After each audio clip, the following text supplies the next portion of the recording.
Hello everyone, welcome back to my channel. Hope you all are fine. So in today's video हम discuss करने जा रहे हैं about cofactors. ठीक है, कोफैक्टर्स के बारे में डिस्कस करेंगे. कोफैक्टर्स के डिफरेंट टाइप्स की बात करेंगे और उनके फंक्शनिंग की बात करेंगे. ओके देखिए, कोफैक्टर्स जो हैं क्या होते हैं, पहले इसके बारे में डिस्कशन करते हैं. एंजाइम्स जो हैं वो कंपोज्ड होते हैं आर कंपोज्ड ऑफ वन और सेवरल पॉलीपेप्टाइड चेन. एंजाइम्स जो हैं वो बने हुए होते हैं किसके, प्रोटीन के, पॉलीपेप्टाइड चेन्स के बने हुए होते हैं ऑब्वियसली, और उसमें एक से ज़्यादा पॉलीपेप्टाइड की चेन हो सकती है. ठीक है, लेकिन कई बार कुछ एंजाइम्स ऐसे भी होते हैं जो कि सिर्फ प्रोटीन के नहीं बल्कि नॉन प्रोटीनेशियस पार्ट्स के भी बने होते हैं. उन एंजाइम्स को हम कॉन्जुगेट एंजाइम बोलते हैं. पढ़ा था हमने इसके बारे में, अगर आपको याद हो तो. नहीं याद हो तो मैं वो वीडियो लिंक कर दूंगी, आप जाके देखिएगा. उसमें हमने दो टाइप के एंजाइम पढ़े थे, सिंपल एंड कॉन्जुगेट एंजाइम. ठीक है, तो जो कॉन्जुगेट एंजाइम होते हैं इनके अंदर क्या होता है, प्रोटीन पार्ट तो होता ही है लेकिन उसके साथ साथ कुछ नॉन प्रोटीन पार्ट भी होते हैं. ठीक है, ये जो नॉन प्रोटीन पार्ट होते हैं कॉन्जुगेट एंजाइम्स के, इनको ही हम क्या बोलते हैं, इनको ही हम बोलते हैं कोफैक्टर्स. ठीक है ना. तो अगर हम बात करें कॉन्जुगेट एंजाइम की, तो ये बने होते हैं protein plus non protein part के. जो प्रोटीन पार्ट होता है उसको हम क्या बोलते हैं, प्रोटीन पार्ट को हम बोलते हैं एपो एंजाइम. ठीक है, the protein part in this particular kind of enzymes are known as apoenzyme and the non-protein parts are known as cofactors. ठीक है, तो इन्हीं कोफैक्टर्स के बारे में हम पढ़ने वाले हैं कि आखिर ये कोफैक्टर क्यों ज़रूरी है. जब हमने पढ़ा था कॉन्जुगेट एंजाइम तो हमने डिस्कस किया था कि ये कोफैक्टर इम्पॉर्टेंट है इस कॉन्जुगेट एंजाइम की एक्टिविटी के लिए. तो ठीक, अब देखिए ये जो कोफैक्टर्स हैं इनकी डिफरेंट डिफरेंट वैरायटीज़ होती हैं. जो कोफैक्टर्स हैं ये आइडेंटिफाइड किए गए हैं तीन तरीके से. पहला कोफैक्टर है प्रोस्थेटिक ग्रुप, दूसरा कोफैक्टर है कोएंजाइम एंड तीसरा प्रोस्थेटिक ग्रुप कोफैक्टर है मेटालाइंस. ठीक है, चलिए डिस्कस करते हैं. प्रोस्थेटिक ग्रुप क्या होता है, प्रोस्थेटिक ग्रुप एक तरीके का कोफैक्टर होता है. ठीक है, प्रोस्थेटिक ग्रुप जो है वो क्या होते हैं, ऑर्गेनिक कंपाउंड्स होते हैं. ठीक है, और ये दूसरे कोफैक्टर से आप इनको डिस्टिंग्विश कर सकते हैं. क्यों, क्योंकि प्रोस्थेटिक ग्रुप जो होता है वो आपके प्रोटीन एंजाइम के प्रोटीनेशियस पार्ट से बहुत ही ज़्यादा टाइटली बाउंड होता है.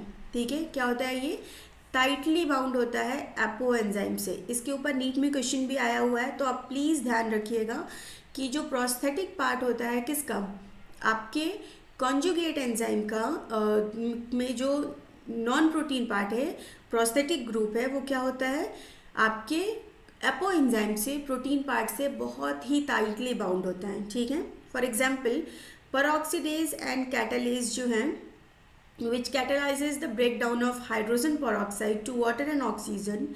Heme is the prosthetic group and it is part of the active site of the enzyme. ठीक है, देखिए H2O2 को किस में ब्रेक डाउन किया जाता है, वाटर में और ऑक्सीजन में ब्रेक डाउन किया जाता है with the help of an enzyme known as peroxidase and catalase enzyme. ठीक है, दो एंजाइम्स लगते हैं, पेरोक्सीडेज एंड कैटालेज.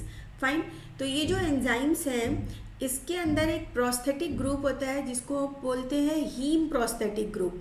ठीक है, और ये जो हीम प्रोस्थेटिक ग्रुप आपके पेरोक्सीडेज एंड कैटालेज के अंदर प्रेजेंट है, ये क्या होता है, ये इसके एक्टिव साइट का पार्ट होता है और इसके साथ टाइटली बाउंड होता है. तो क्या इंपॉर्टेंट है प्रोस्थेटिक ग्रुप में, prosthetic group non proteinaceous part है आपके एंजाइम का, लेकिन ये कैसे कंबाइंड है, टाइटली बाउंडेड है आपके प्रोटीनेशियस पार्ट्स के साथ. ठीक है, ओके, ये एग्जाम्पल भी इंपॉर्टेंट है. बोथ आपके बोथ्स में भी, बोथ्स में मतलब 11th में भी आ सकते हैं, प्लस नीट में भी कई बार पूछे गए हैं. ठीक है, नेक्स्ट कोफैक्टर की बात करते हैं विच इज़ कोएंजाइम. क्या होता है कोएंजाइम, चलिए डिस्कस करते हैं.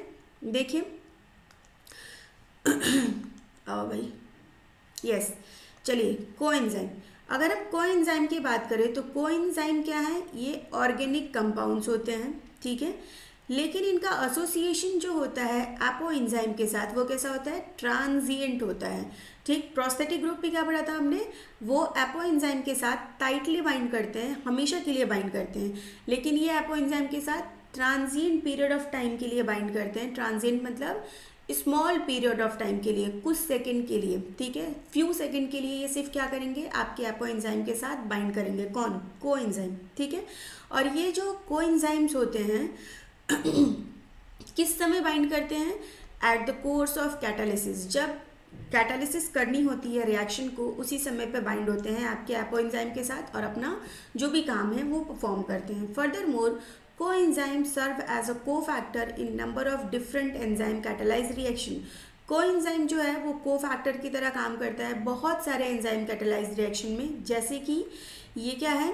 The essential chemical component of many coenzymes are. ये जो कोएंजाइम्स हैं वो बने हुए होते हैं किसके?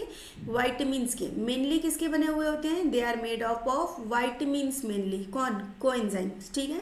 Examples, coenzyme nicotine adenine dinucleotide. NAD जो है निकोटीन एडेनिन डाइन्यूक्लियोटाइड, ये कोएंजाइम है, ठीक है। और NADP जो है कंटेन द वाइटामिन नियासिन। और एक और कोएंजाइम है NADP nicotine adenine dinucleotide phosphate, ठीक है। ये दोनों आपके कोएंजाइम्स हैं। इनके अंदर एक वाइटामिन होता है विच इज़ नियासिन, क्योंकि ये किसके बने हैं? वाइटामिन्स के ही तो बने हैं, ठीक है। और ये ट्रांजिएंट पीरियड ऑफ टाइम के लिए कंबाइंड होते हैं किसके साथ? आपके एपोएंजाइम के साथ। एक्सट्रीमली इंपॉर्टेंट, प्लीज़ याद रखेंगे, ठीक है। द लास्ट को factor is metal ions. Metal ions जो है, नंबर ऑफ एंजाइम्स जो होते हैं requires metal ions for their activity. बहुत सारे एंजाइम्स को मेटल आयंस की ज़रूरत पड़ती है अपनी एक्टिविटी के लिए, ठीक है। और ये मेटल आयंस क्या करते हैं? आपके एंजाइम्स के साथ कोऑर्डिनेशन बॉन्ड बनाते हैं, उनके साइड चेन के साथ, एक्टिव साइड के साथ, और किस चीज़ में मदद करते हैं? रिएक्शन को कोऑर्डिनेट करने में मदद करते हैं। जैसे जिंक जो है वो एक कोफैक्टर है, जिंक एक मेटल आयन है, वो एक कोफैक्टर की तरह काम करता है बहुत सारे प्रोटीलिटिक कार्बोक्सीपेप्टाइडेज एंजाइम के लिए, ठीक है ना। ओके, एक और बात है, catalytic activity is lost when the cofactor is removed from the enzyme. आप अगर एंजाइम से क्या करेंगे? कोफैक्टर को रिमूव कर देंगे तो क्या होगा? उसकी कैटालिटिक एक्टिविटी लॉस हो जाएगी। जैसे हमने पढ़ा था ना कि हमारा जो कॉन्जुगेट एंजाइम होता है, ठीक है, हमारा जो कॉन्जुगेट एंजाइम है वो किसका बना हुआ है? वो बना है protein plus non protein part से, ठीक है। ये जो नॉन प्रोटीन पार्ट है इसी को तो हम क्या बोल रहे थे? इसी को तो हम कोफैक्टर बोल रहे थे, ठीक, नॉन प्रोटीन पार्ट। और इन्हीं कोफैक्टर्स के तो 3 टाइप्स पढ़े हमने। कौन कौन से? कोएंजाइम, और क्या पढ़ा?